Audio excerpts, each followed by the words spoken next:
Una percepción simple no solo evoca las concomitantes antecedentes y subsiguientes, si ya es renovada, lo mismo que los semejantes o contrapuestas que la precedieron, sino que, ese grupo de asociaciones, ejerce sobre las demás una influencia análoga a la que hemos explicado en la dínamo que llamamos inducción, de lo que resulta que toda sugestión, directa o indirecta, induce las percepciones asociadas al grupo a que pertenece la excitación originaria. La comprensión de esta ley requiere las matemáticas, y al efecto, tenemos una percepción simple que denominamos P, cuya presencia nos sugiere la renovación de un grupo M que lo forman cuatro percepciones retenidas que señalamos, C por similaridad y D por contraposición. Pero, en todo este grupo de percepciones asociadas a B y que las ha sugerido A,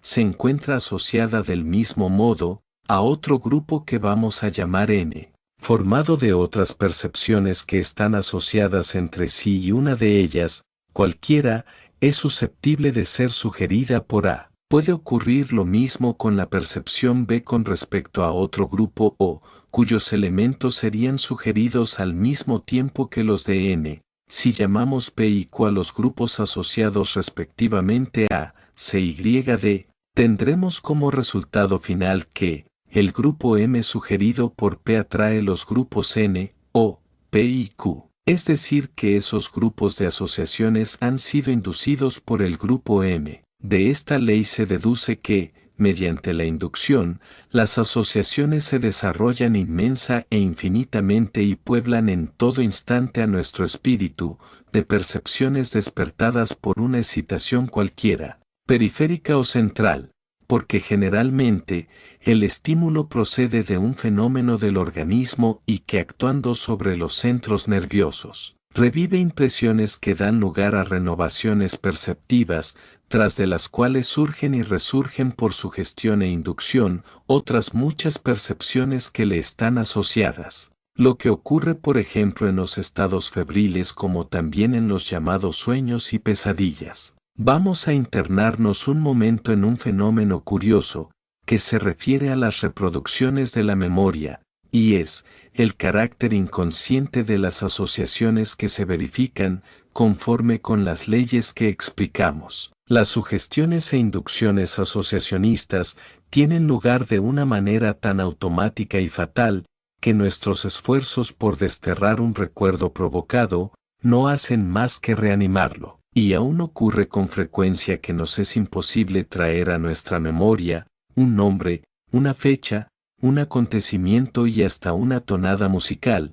Por más esfuerzos que hacemos en recordar tales percepciones, no lo conseguimos. Y luego, esos recuerdos nos vienen solos, destacándose claramente en nuestra conciencia. Carpenter designó a este fenómeno con el nombre de cerebración inconsciente y lo quiere explicar como lo entiende. Supone una serie de grupos de asociaciones A, B, C y D que son inducidos en el orden de esas letras. Si por medio de una percepción contenida en A pretendemos reproducir otra del grupo D, es necesario esperar a que la corriente asociacionista agite los grupos B y C. Pero si este último grupo no se encuentra, sino débilmente vinculado a sus vecinos B o D, la serie quedará interrumpida y la inducción no alcanzará al grupo D, más el esfuerzo producido.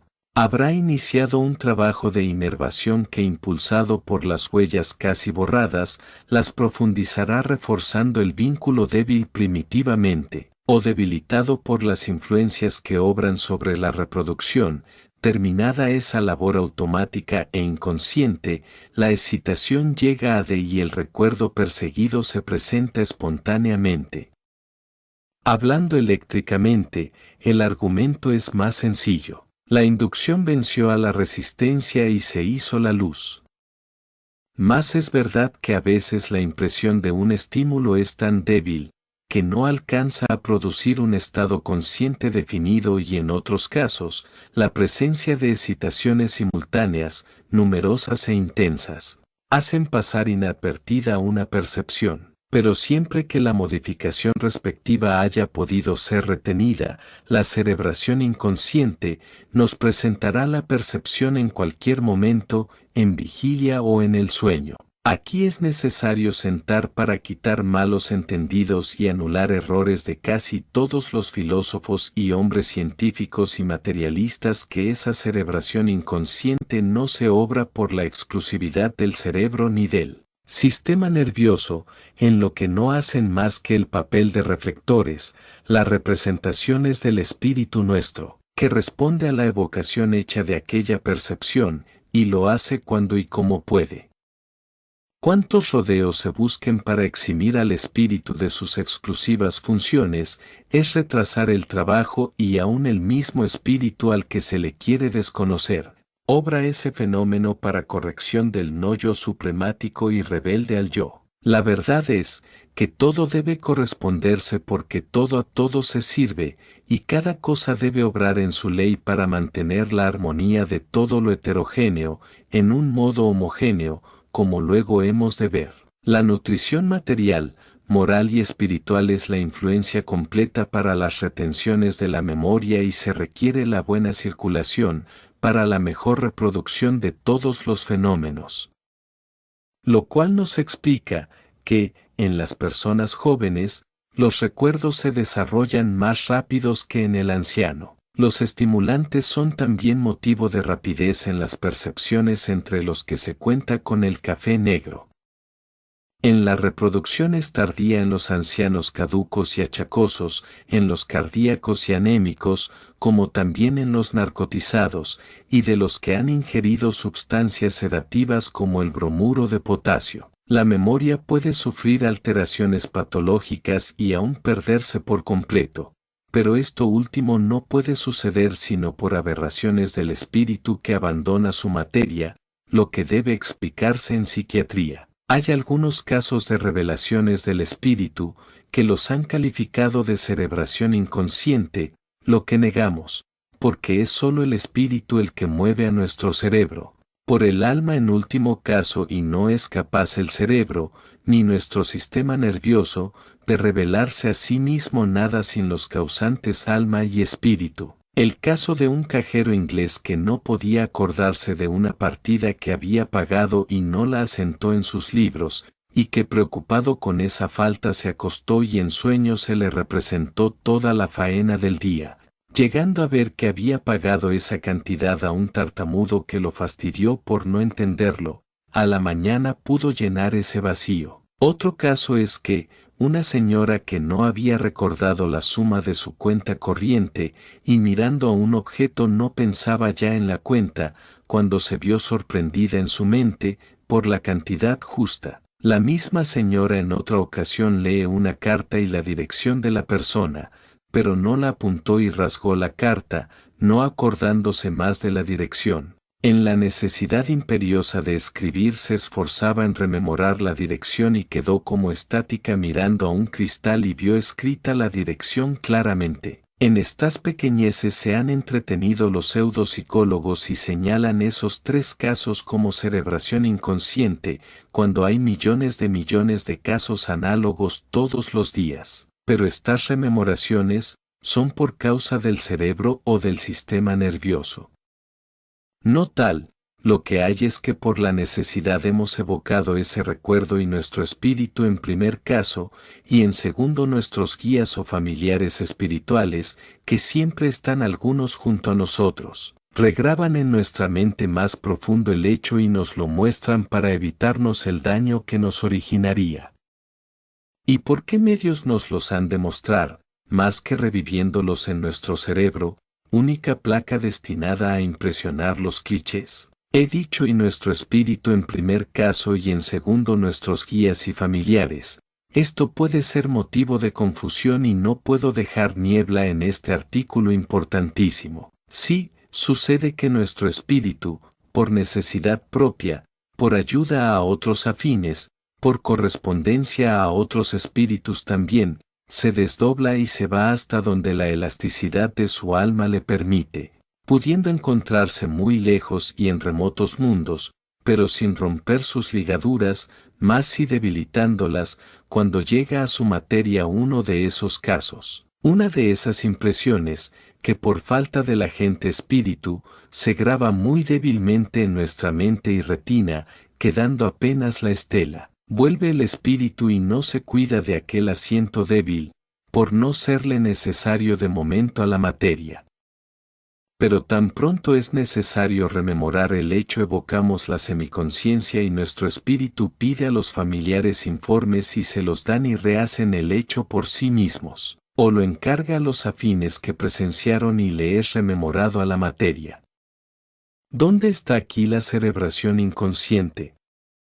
Aquí no ha hecho el cerebro ni el sistema nervioso más que el papel que le está dado, imprimir, reflejar los hechos a los sentidos del espíritu, materializados en todo nuestro organismo, y todo otro papel inteligente dado a la materia, es erróneo y aún malicioso, inspirado por otros espíritus perversos, en contra de la verdad espiritismo del que quieran que no, ellos forman parte, pero en el mal, porque los dominan las pasiones. Vamos a continuar nuestro estudio de las causas del olvido de la memoria, en lo que físicamente afecta a la memoria de sus principales enfermedades.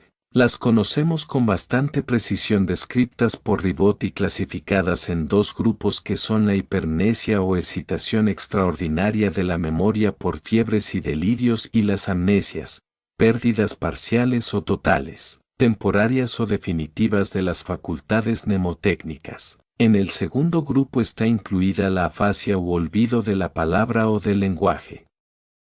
Si la afasia es relativa a los movimientos orgánicos que producen la palabra oral o escrita, se llama respectivamente afemia o agrafia, en suma que, la amnesia y la hipermnesia son a los centros cerebrales, lo que la anestesia e hiperestesia, a la periferia del sistema nervioso. El cirujano Broca estudió con buen resultado en las enfermedades de la memoria, y muy en particular sobre la afasia, y determinó 4 localizaciones cerebrales en las circunvoluciones del hemisferio izquierdo del encéfalo y señaló: primera, temporal, memoria auditivo-verbal; segunda, parietal, memoria visual de signos y escrituras; tercera, frontal, memoria motriz del lenguaje escrito; cuarta, afección total. En cuanto a la disolución o pérdida gradual de la memoria, se ha observado que este grave estado sobreviene por lesiones cerebrales o por senilidad, pero en uno y otro caso, la amnesia comienza por los hechos más próximos y avanza invadiendo el intelecto todo del individuo, extinguiendo enseguida los recuerdos vinculados a los sentimientos, acabando por destruir la memoria motriz de los actos mecánicos, apareciendo la parálisis. La demencia precursora de la muerte es el término de esa devastación psicológica, pero cuando esta demencia no procede de la senectud, puede verificarse la curación, restaurándose las funciones mnemotécnicas que se operan en el orden inverso que desaparecieron, es decir, que se iluminan primero las últimas que se obscurecieron. Quinta ley. Armonía de la variedad. ¿Dónde radica esta ley total? ¿Cuáles son sus funciones? La ciencia no ha tenido ojos ni sentidos para sentir y ver la ley superior que ordena a las 4 leyes precedentes, como a todas las demás y las de todo el universo. Digo de todo el universo, para dar el valor justo a esta omnipotente ley que es capaz de hacer la más grande armonía de la más grande variedad.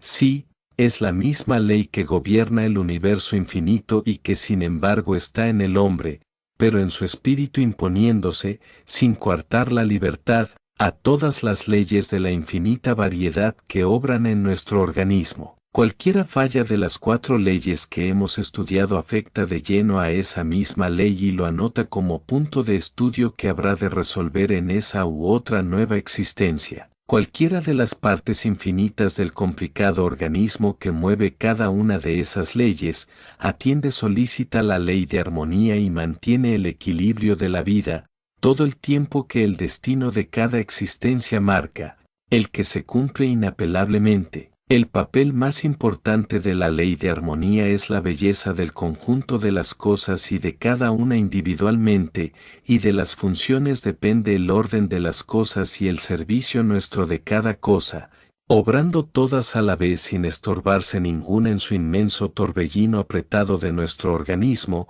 que contiene todas las cosas del universo. Sus funciones ya las vemos, y como sabemos que solo el espíritu es el ordenador, el factor y el responsable, la ley está en él. Si se achacara que hay fallas, solo habrá que contestar que no es culpa de la ley, sino del antagonismo de los instintos que hacen las pasiones y ponen en lucha a nuestros átomos y estos, a nuestro todo material y espiritual. Pero las fallas son momentáneas, aunque duren toda una existencia. A igualarlo todo, llega la ley de compensación que trabaja por orden de la armonía y todas obedecen a la ley de amor, que tiene todos los atributos del Creador. La mecánica de esta ley y la de las 4 leyes precedentes, por las que la comprenderéis con toda la claridad.